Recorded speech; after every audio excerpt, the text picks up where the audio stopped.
देख रहे हैं वासुदेव ब्रेकिंग न्यूज़। जी नाजरीन, सीनियर सहाफ़ी हैं जुनैद सलीम साहब।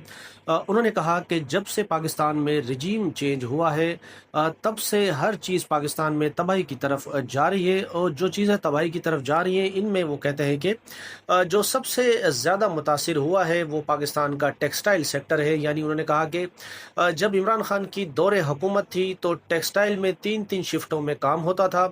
आप फैसलाबाद के किसी बंदे से भी पूछें, पाकिस्तान में टेक्सटाइल का उस वक्त वह सुनहरी दौर था।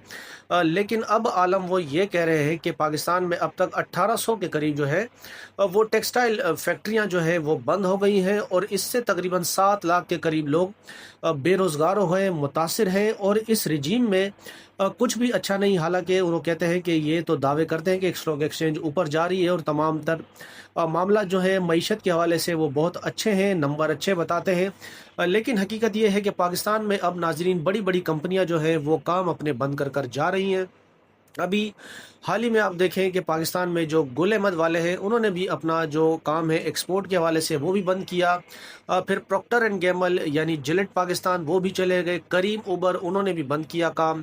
फिर उसके अलावा जो दवा की कंपनियां होती हैं, बायर हो गई, सनोफी है, और दीगर कंपनियां जो है वो पाकिस्तान में एक एक कर कर अपना काम बंद कर कर जा रही हैं। हालांकि पाकिस्तान में जब ये हुकूमत आई तो ये तो कहते हैं कि हमने माशी एतबार से मुल्क में बड़ी तरक्की की है, और अब इस तरह की रिपोर्ट्स आ रही हैं कि पाकिस्तान में यानी एक दौड़ लग चुकी है। ये जो गैर मुल्की कंपनियां हैं वो एक एक करके अपने पाकिस्तान में जो है वो यूनिट्स को बंद कर रही हैं। नाजरीन, अगर आपको ये अपडेट अच्छी लगी हो तो प्लीज़ वीडियो को लाइक करें। अगर आप चैनल पर नए हो तो चैनल को सब्सक्राइब करें, बेल आइकन को क्लिक करें, ताकि आपको हमारी जो भी अपडेट हैं, वीडियोज़ हैं, वो मिलती रहें।